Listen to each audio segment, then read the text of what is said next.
तो चलिए दोस्तों वीडियो को स्टार्ट करते हैं बिना किसी देरी के। बाजार के अंदर अगेन बुल रन स्टार्ट हो चुका है। काफी अच्छी तेजी हमें बाजार के अंदर देखने को मिल रही है, जहां एक तरफ आज के दिन अगेन निफ्टी ने अपने ऑल टाइम हाई को क्रिएट किया है, ऑल टाइम हाई को अचीव किया है, 18,800 रुपए का नया हाई बनाया है। और आज के दिन भी निफ्टी के अंदर हमें 140 पॉइंट की तेजी के साथ में क्लोजिंग देखने को मिल रही है। वहीं अगर हम सेंसेक्स की बात करें तो सेंसेक्स के अंदर भी हमें काफी अच्छी तेजी देखने को मिल रही है। आज के दिन सेंसेक्स ने भी अपना नया ऑल टाइम हाई को क्रिएट किया है, 63,300 रुपए का नया हाई बनाया है। और अगर इसकी क्लोजिंग की बात करें तो लगभग 400 पॉइंट की तेजी आज के दिन हमें सेंसेक्स के अंदर भी देखने को मिल रही है। तो बाजार काफी ज्यादा बुलिश है। उसके पीछे का एक रीजन ये भी है कि आज के दिन इंडिया के Q2 के जीडीपी का डाटा रिलीज होने वाला था, जो कि रिसेंटली ठीक 10 मिनट पहले यहां पर निकल कर आ चुका है। नंबर्स कैसे निकल कर आए हैं उसके ऊपर तो बात करेंगे ही करेंगे, लेकिन साथ ही साथ आज दिन जो सेक्टर सबसे ज्यादा बुलिश रहे उसमें अगर आप देखेंगे तो पावर सेक्टर,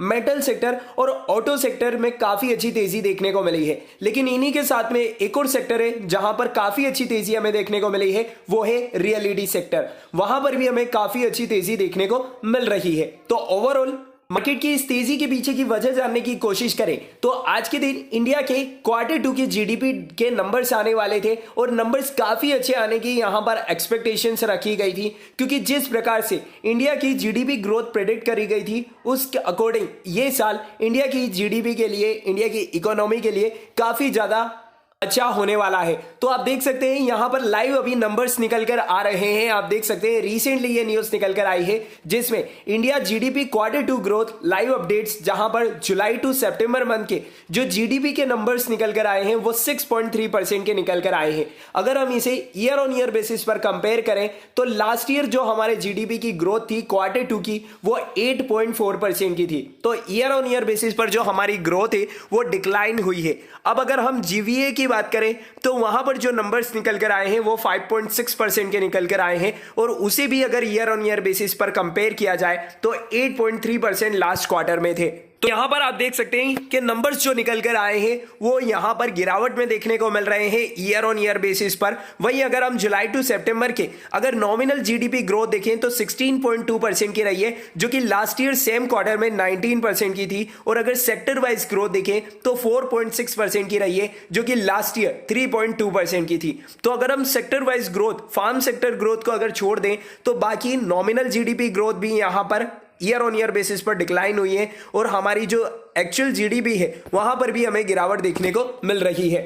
बात करें कि इसके पीछे रीजन क्या बताया गया है, तो हमारी जो फाइनेंस मिनिस्टर है निर्मला सीतारमण, उसकी तरफ से वेरियस रीजन यहां पर बताए गए हैं। लाइक इन्फ्लेशन को यहां पर ट्रिगर किया गया है कि इन्फ्लेशन के कारण जो हमारी ग्रोथ है ईयर ऑन ईयर बेसिस पर वो डिक्लाइन हुई है। साथ ही साथ यहां पर बहुत सारे ऐसे फैक्टर्स रहे हैं जिसके कारण जो हमारे नंबर्स है वो हमें वीक देखने को मिले हैं, और उसमें से ग्लोबल कॉन्फ्लिक्ट जो हमें देखने को मिल रहे हैं, जो अभी हमें वॉर की सिचुएशंस देखने को मिल रही है, अमेरिका के स्टेटमेंट निकल कर आ रहे हैं, चाइना के स्टेटमेंट निकल कर आ रहे हैं, रशिया की तरफ से हमें काफी ज्यादा कॉन्फ्लिक्ट देखने को मिल रहा है, वो भी एक मेजर इशू रहा है। उसी के बाद में अगर सेकंड पॉइंट की बात करें तो एफआईआई की तरफ से जो कंटिन्यूसली मार्केट से बिकवाली करी गई है वो भी एक मेजर रीजन बताया गया है।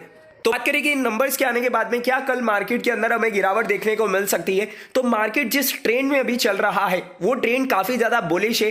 तो यहां पर कोई मेजर इंपैक्ट आपको देखने को नहीं मिलने वाला है। तो यदि आपने मार्केट में पोजीशंस ले रखी है तो नो डाउट यहां पर आप अपनी पोजीशंस को होल्ड करते हुए चल सकते हैं। और खासकर नंबर इतने भी ज्यादा खराब नहीं है कि यहां पर आप अपनी पोजीशंस को स्क्वायर ऑफ करने के बारे में सोचें। चलिए ये तो बात हो गई मार्केट के ओवरऑल व्यू की, मार्केट जिस ट्रेंड में है उसकी। अब बात कर लेते हैं एक और शेयर्स के बारे में जिसका नाम है KPI green energy limited. Solar की एनर्जी, सोलर पावर के उसमें काम करती है कंपनी, जहां पर आज के दिन कंपनी के बोर्ड ऑफ डायरेक्टर्स की मीटिंग्स थी। इस बोर्ड ऑफ डायरेक्टर्स की मीटिंग्स के आउटकम्स निकल कर आ चुके हैं। आप देख सकते हैं 30 नवंबर 2022 रिसेंटली ये प्रेस रिलीज कंपनी ने एक्सचेंज के साथ में शेयर करी है, जहां पर कंपनी ने कंसीडर करा है किस चीज को लेकर, ऑथोराइज शेयर कैपिटल को बढ़ाने के लिए, साथ ही साथ बोनस शेयर्स को लेकर भी यहां पर रिकमेंड किया गया है। केपीआई ग्रीन एनर्जी की तरफ से जो बोनस शेयर इशू करे गए हैं, जो बोनस का रेशियो रखा गया है वो 1:1 का रखा गया है। यानी कि अगर आपके पास इस कंपनी का एक शेयर है तो एक शेयर के बदले एक शेयर कंपनी आपको बोनस के रूप में देगी, जिसकी रिकॉर्ड डेट अभी कंपनी ने अनाउंस नहीं करी है। शेयर होल्डर्स की मीटिंग के कंडक्ट होने के बाद में ही यहां पर रिकॉर्ड डेट फिक्स करी जाएगी, लेकिन बोनस का रेशियो यहां पर निकलकर आ चुका है 1:1 का।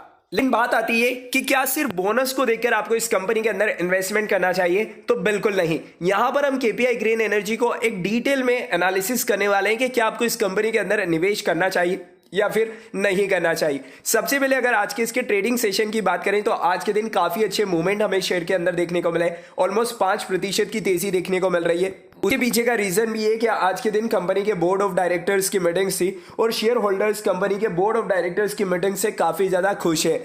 इस कंपनी ने पिछले एक महीने के अंदर लगभग 40% के रिटर्न्स अपने इन्वेस्टर्स को बनाकर दिए हैं और पिछले एक साल या यूं कहूं कि लिस्टिंग के बाद से कंपनी ऑलमोस्ट 80% के रिटर्न्स अपने इन्वेस्टर्स को बनाकर दे चुकी है। यानी कि लिस्टिंग के बाद से केपीआई ग्रीन एनर्जी की परफॉर्मेंस काफी अच्छी रही है। और यही नहीं, अगर हम कंपनी के नंबर्स भी देखें तो नंबर्स भी कंपनी के बहुत अच्छे देखने को मिलते हैं। सबसे पहले कंपनी जिस सेक्टर में काम कर रही है वो एक फ्यूचरिस्टिक सेक्टर है, यानी कि सोलर एनर्जी, रिन्यूएबल एनर्जी आने वाले फ्यूचर में बहुत तेजी से ग्रो करने वाला सेक्टर है। मार्केट कैप की बात करें तो केपीआई ग्रीन एनर्जी लिमिटेड एक बहुत ही स्मॉल कैप कंपनी है जिसका मार्केट कैपिटलाइजेशन सिर्फ 1717 करोड़ रुपए का है। लेकिन अगर आप इसका return on capital employed and return on equity percentage देखेंगे तो वो medium cap company, mid cap company और लार्ज कैप कंपनी से भी अच्छा देखने को मिलता है। लगभग 20% से भी ज्यादा का कंपनी आरओसी और आरओई मेंटेन करते हुए चल रही है, ये काफी शानदार देखा जा सकता है। वहीं अगर हम कंपनी की कुछ प्रॉस की बात करें, यानी कि कुछ कंपनी की स्ट्रेंथ की बात करें तो पिछले 5 साल का कंपनी का CAGR रेशियो 40% से भी ज्यादा का है। डेटर डेज में भी कंपनी के काफी इंप्रूवमेंट है, यानी कि कंपनी जिसको भी अपना माल बेचती है वहां से जो पेमेंट की रिकवरी है उसमें भी ज्यादा डिले नहीं होता है। साथ ही साथ कंपनी की जो वर्किंग कैपिटल की रिक्वायरमेंट है वो भी यहां पर रिड्यूस हो चुकी है, क्योंकि सफिशिएंट वर्किंग कैपिटल कंपनी के पास में अभी अवेलेबल है। वहीं अगर हम कंपनी के रिसेंटली Q2 के नंबर्स की बात करें तो कंपनी ने 136 करोड़ रुपए की सेल जनरेट करी है, जिसके सामने कंपनी ने 45 करोड़ रुपए का ऑपरेटिंग प्रॉफिट जनरेट किया है। कंपनी काफी शानदार ऑपरेटिंग प्रॉफिट मार्जिन परसेंटेज यहां पर मेंटेन करते हुए आ रही है। पावर सेक्टर कंपनियों के लिए 33% का मार्जिन परसेंटेज कवर करना एक बहुत बड़ी बात है। और इसी के चलते अगर आप कंपनी का नेट प्रॉफिट देखेंगे तो 19 करोड़ रुपए का नेट प्रॉफिट कंपनी ने डिक्लेयर किया है। हाँ, net profit quarter on quarter basis पर डिक्लाइन हुआ है, लेकिन उसके पीछे का अगर आप रीजन देखेंगे तो कंपनी को काफी हेवी टैक्स एक्सपेंसेस बियर करने पड़े हैं। अदरवाइज कंपनी का अगर आप नेट प्रॉफिट अगर देखेंगे बिफोर टैक्स तो वो काफी अच्छा है। वहीं अगर हम कंपनी की बैलेंस शीट की बात करें तो कंपनी के पास में 175 करोड़ रुपए के रिजर्व हैं और 449 करोड़ रुपए का कंपनी के ऊपर डेप्ट है। लेकिन overall KPI green energy limited एक फ्यूचरिस्टिक कंपनी है, तो यदि आप यहां पर इन्वेस्टमेंट करना चाहते हैं तो लॉन्ग टर्म पर्पज से आप यहां पर पोजीशंस बनाने के बारे में सोच सकते हैं। उम्मीद है आपको वीडियो और अपडेट पसंद आई होगी। अगर आपको वीडियो और अपडेट पसंद आई है तो इसे लाइक और शेयर करना मत भूलिएगा। मिलते हैं नेक्स्ट वीडियो में, तब तक के लिए स्टे कनेक्टेड, स्टे अपडेटेड।